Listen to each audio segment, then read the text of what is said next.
Friends welcome to my channel, please subscribe to my channel. Friends अभी देखते हैं, अभी तक आज का FIDI डेटा नहीं आया है। तो यहाँ पर एक चीज़ है कि 25 नवंबर मतलब महाराष्ट्र का इलेक्शन आने के बाद ऑलमोस्ट 10,000 करोड़ का FIs ने बाइंग किया है। देखिए यहाँ पर एक चीज़ हमको समझना पड़ेगा कि FIs मतलब ऐसे नहीं कि कोई एक ही इंस्टीट्यूशन है जो बाइंग कर रही है। यहाँ पर 20 से ज़्यादा कंट्रीज इंडिया में इन्वेस्ट करते हैं। तो इनका सबका मिलके ये फॉरेन इंस्टीट्यूशनल इन्वेस्टर्स करके कहा जाता है। तो ऐसा नहीं होता है कि 10,000 करोड़ किसी ने एक कंट्री ने बाई किया हो। इसमें क्या होता है कि किसी ने बाई किया, किसी ने सेल किया, किसी ने बाई किया, किसी ने सेल कर दिया। तो उनका एवरेज निकालेंगे ना, तो किसी ने बाई सेल करके टोटल 10,000 करोड़ ये आया हुआ। So this is for the date of 25 November, right.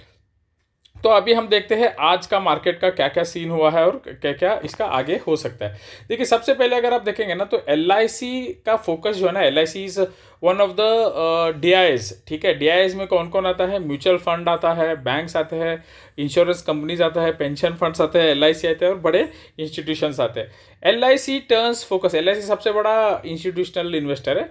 Focus on large cap. अभी LIC क्या करने वाला है? लार्ज कैप में इन्वेस्ट करने का प्लान इसका और बढ़ने वाला है। ठीक है, सितंबर क्वार्टर में 18,000 करोड़ का उसने ऑलरेडी बाइंग कर दिया है। So which is a good news for Nifty 50। Nifty को ये गिरने से और रोकेगा।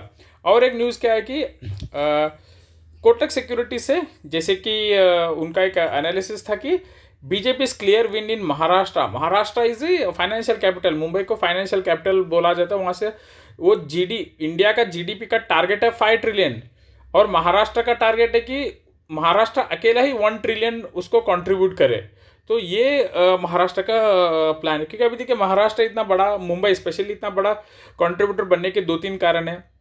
मुंबई के पास पोर्ट भी है, राइट। अगर आप देखेंगे ना, बेंगलोर हो गया, दिल्ली हो गया या फिर हैदराबाद, इनके पास पोर्ट नहीं है, समुंदर नहीं है। इस वजह से समुंदर का जो बिजनेस जो हज़ारों करोड़ में होता है, वो मुंबई को एक अलग से बेनिफिट देता है, जो कि पुणे के लिए भी नहीं है। तो इसीलिए, और मुंबई कैसा है कि बिफोर 1947 ब्रिटिश के टाइम से ही मुंबई को डेवलपमेंट के नज़र से उसको देखा जा रहा था, right.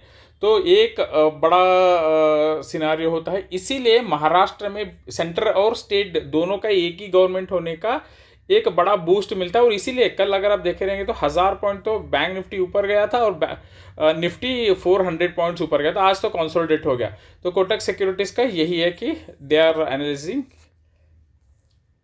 Market will be bullish further. ये है USD INR कि हमारा USD INR मतलब इंडिया का फॉरेक्स रिजर्व कितना है और कितना ये बढ़ रहा है, नीचे आ रहा है। देखिए ये अक्टूबर में 690 तक था। फिर जैसे जैसे इंडियन मार्केट FI सेल करने लग गया ना, सेल करके they will sell INR and buy USD। तो USD INR ऊपर जाना चाहिए। तब क्या करता है, RBI इसको मेंटेन करता है और RBI उस डॉलर को सप्लाई करता है जो अपने रिजर्व में है। मतलब समझिए कि हमारे पास 700 बिलियन है, ओके, रियल में 700, और FI सेल करके डॉलर खरीदेंगे तो रुपी वीक होगा। तब क्या करेगा, RBI अपने 700 में से 5 बिलियन सेल करेगा, रुपी को मेंटेन, रुपी को बाय करेगा और डॉलर को सेल करेगा। ऐसे करते करते अभी देखिए लास्ट फ्राइडे को 657 बिलियन तक आ गया। मतलब इसका क्या हो रहा है कि एक्चुअली FI ने बहुत ज़्यादा सेल करके जो बाहर गया, विच इज़ इम्पैक्टिंग दी रुपी को। ये नॉर्मल इसमें ये हुआ है, डिप्रिशिएट हुआ है। कल अगर आप डाउ जोन्स देखे रहेंगे तो डाउ जोन्स 400 पॉइंट्स प्लस, मतलब it is good indication for the US market. और अभी US वाले क्या कर रहे हैं, specially Trump administration, they are going to increase the taxes on all the countries. ठीक है, और स्पेशली चाइना, कनाडा, मैक्सिको क्या है अमेरिका के लिए, जो इंडिया के लिए बांग्लादेश है। बांग्लादेश मतलब जो घुसपैठे आ गए इंडिया के अंदर, ये काम कर दिया, वो काम कर रहे इलीगल, ये सारे अमेरिका के लिए मैक्सिको वाले करते हैं। मैक्सिको वाले US में आते हैं, वहाँ पे इलीगल क्राइम ये सब कुछ वहाँ पे ज़्यादा होता है US के अंदर, राइट। तो ये क्या करने वाले, अभी Trump administration is going to impose बहुत ज़्यादा टैक्सेस बढ़ाने वाला है, स्पेशली चाइना, मैक्सिको, और थर्ड पे आता है कनाडा। अभी तक इंडिया के ऊपर उनका नज़र नहीं है। So which is good for the American market, वो अमेरिका के लिए अच्छा है। टेक्निकली अगर हम देखेंगे ना यहाँ पर फ्रेंड्स, तो यहाँ पर अगर आप देखेंगे 24,500 इज एन इम्पोर्टेंट बैरियर। जब तक इसको ऊपर क्लोज होके 1 या 2 दिन सस्टेन नहीं करेगा ना मार्केट, तो तब तक हम इसको मार्केट को फुल बुलिश नहीं बोल सकते हम लोग, क्योंकि सिर्फ 2 दिन अभी 23,000 जो भी 23,500 के आसपास है, सिर्फ 2 दिन ऊपर गया मार्केट, फ्राइडे एंड मंडे। आज भी मार्केट अगर आप टेक्निकली देखेंगे तो फ्लैट ही क्लोज हुआ है, नीचे ऊपर उतना है, 100 पॉइंट्स ऊपर नीचे हो गया, क्लोज उधर ही हो गया। तो सपोर्ट इमीडिएट 23,800 है। सो लेट्स सी क्या इनका कहना है आने वाले टाइम पे, राइट। ओके, तो यहाँ पर एंड बैंक निफ्टी, एक्चुअली दोनों में, निफ्टी और बैंक निफ्टी दोनों में देखेंगे ना तो बैंक निफ्टी इज स्ट्रॉन्ग, लेकिन इसका भी रेजिस्टेंस है 52,600 पे एक रेजिस्टेंस है, और सपोर्ट है 51,270। मतलब ये बहुत बड़ा, इट इज़ नथिंग बट 2% के आसपास का इनका है, जो एक मेहरा करके टेक्निकल एनालिस्ट है सैमको सिक्योरिटीज से। चार्ट में भी हम इसको इजीली एनालाइज कर सकते हैं। एक गुड न्यूज़ क्या आ रहा है मार्केट के लिए कि अभी देखिए रशिया और यूक्रेन के वॉर में थोड़ा सा ईज हुआ है। मतलब ईज मतलब क्या होता है, ईजी, थोड़ा सा वहाँ पे शांतता हो गया। इसके साथ साथ इसराइल ने भी क्या बोला, Israel has said it's moving closer to Lebanon ceasefire. मतलब अभी हम युद्ध को रोकने के तौर पर हम बढ़ रहे हैं। इस वजह से गोल्ड का प्राइस भी नीचे आ सकता है, क्योंकि देखिए गोल्ड इज हेज का काम करता है। मतलब मार्केट में कुछ भी उथल पुथल होने लग गया तो गोल्ड और करेंसी में लोग इन्वेस्ट करना शुरू करते हैं। तो अभी क्या होगा कि अगर वॉर ही नहीं होगा तो लोग स्टॉक मार्केट में इन्वेस्ट करेंगे, स्टॉक्स में बढ़ेंगे, जैसे बिजनेसेस का इम्प्रूवमेंट होगा। क्रूड ऑयल ज़्यादा बढ़ेगा नहीं है, क्रूड ऑयल आराम से नीचे रहेगा। It will push Indian stock market. जो स्टेटमेंट इसराइल से आया ना, इट विल, मतलब 2-3 पॉजिटिव न्यूज़ भी है। अभी देखिए ट्रंप का एक न्यूज़ है कि 10% टैरिफ लगाएगा।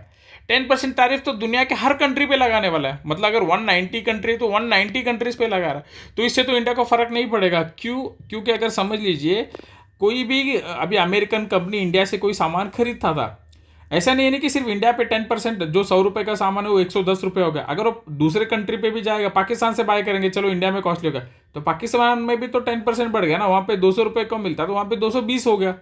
तो इस वजह से यूएस और इंडिया के बिजनेस में ज़्यादा फर्क नहीं पड़ेगा। इतना ही होगा कि जो फॉरेन से खरीदने का प्लान था ना जो अमेरिकन कंपनीज को, वो लोग क्या करेंगे, अमेरिका में ही लोकल ही बाय करेंगे, ये चांसेस है। यही तो ट्रम्प का प्लान था। आज वापस से अदानी के सारे स्टॉक्स अगर आप देखेंगे ना फ्रेंड्स, वापस से गिर गए। अभी देखिए entertainment, green ports, Adani power, Adani Wilmer, ये सारे स्टॉक्स आज वापस से गिर गए। तो पता नहीं अभी ये कहाँ तक जाके ये रुकने वाला है, राइट। ये FIS का डेटा हो गया। और ओके, ये एक है कि MK, मतलब एक एनालिसिस कंपनी है। तो ये क्या बोल रहे हैं कि टारगेट निफ्टी का 25,000 उन्होंने बोला है। नो कॉज फॉर पैनिक, ज़्यादा पैनिक होने की ज़रूरत ही नहीं है, कोई टेंशन लेने की ज़रूरत नहीं करके उन्होंने बोला। टाइम वैल्यू भी इसमें अंदर मैच होता है। और एक पॉजिटिव न्यूज़ है कि बम्पर खारिफ हार्वेस्ट, मतलब जो इंडिया में जो राबी और खारिफ करके जो हमारे फूड क्रॉप्स आता है, ये जब अच्छा आएगा ना तो लोअर फूड इन्फ्लेशन। अभी देखिए हमारा CPI इन्फ्लेशन फिलहाल के लिए 6.2% है। ये तो 4 पॉइंट से बढ़ के वापस 5.4 आ गया था, 5.449 आया था, वापस से वहाँ से 6.9 आ गया था। इस वजह से RBI रेट कट नहीं कर रहा था। अगर ये खारिफ का मतलब अच्छा खासा प्रोडक्शन वगैरह हो गया, अभी आप देख सकते हो मार्केट में भी प्याज का रेट क्या है, अनियन का रेट सब कुछ बढ़ गया है। और अगर आप टमाटर भी देखेंगे तो कॉस्टली है। तो ये सब कुछ फूड इन्फ्लेशन की वजह से हो रहा है। तो जैसे अभी ये खारिफ का सीज़न आ जाएगा ना, तो इस वजह से फूड इन्फ्लेशन हमारा कम हो जाएगा और ये मार्केट को बूस्ट करेगा। और RBI भी शायद बहुत जल्दी इसको रेट कट भी कर देगा। Now come to the next point. Trump ने जो अभी फिलहाल के लिए जो टैक्सेशन का एक प्लान किया है, उसमें सबसे पहला मैक्सिको, मतलब इंडिया का बांग्लादेश है, ये जो इलीगल लोग आते हैं। चाइना, मतलब समझिए कि इंडिया का पाकिस्तान, जो कंपटीशन है हमारे लिए, तो वहाँ से जो आना है। और ये जो कनाडा, मतलब जो अमेरिका और कनाडा का दोस्ती अच्छी है, लेकिन वहाँ से भी ट्रांजैक्शंस वगैरह हो रहा है। तो अमेरिका क्या सोच रहा है कि ट्रंप एडमिनिस्ट्रेशन सोचता है कि कनाडा से पहले हम इंडिया के बारे में सोचेंगे। जैसे अभी इंडिया का कोई फ्रेंड है, कोई मित्र देश है रशिया, लेकिन अभी हम कोई भी सामान रशिया से खरीदते उससे पहले हम इंडिया के इंटरनल में ही अगर मिलेगा then we will go for internal. तो इस ऐसे इसको हम देख सकते हैं। लेकिन यहाँ पर क्या है कि 25% मैक्सिको से जो भी आएगा ना, 25% मैक्सिको से आने वाले प्रोडक्ट्स पे लगाएंगे, कनाडा पे भी 25% और एक्स्ट्रा 10%, मतलब 25 + 10% चाइनीज इंपोर्ट्स पे लगाएगा करके अभी बोला है। ये तो अभी तक बोला गया, अभी तक डॉक्यूमेंटेशन नहीं हुआ, क्योंकि फिलहाल के लिए अभी भी प्रेसिडेंट बाइडन ही है।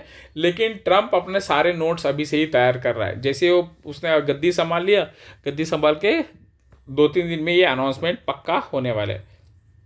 ये है कि यूनिवर्सल टैरिफ अमेरिका क्या लगाने वाला, 10% सारे कंट्रीज पे। चाइनीज़ के ऊपर तो 60% का प्लान है, शायद 40-50 तक रुक जाएगा। और मैक्सिको जो इंडिया का बांग्लादेश है उस पर 25%, ये वहाँ पे प्लान है अभी, राइट। और एक देख सकते हो चीज़ आप कि सरप्लस जो हमारा यूएस के साथ जो ट्रेड हुआ था ना, अगर आप देखेंगे ना, बाइडन के टाइम पे इंडिया के साथ जो ट्रेड हुआ था ना, ये बहुत अच्छा खासा ऊपर था।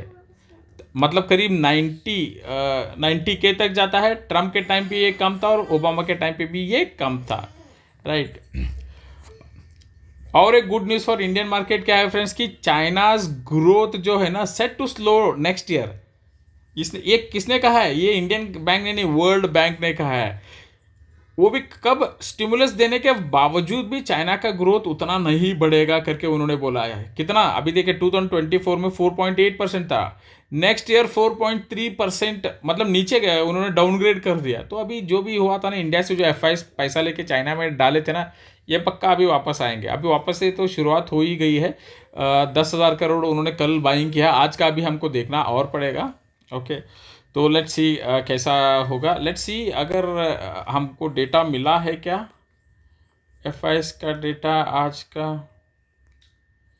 Late me check, yes FI का डेटा आ गया। तो एक ही minute friends, I just check it.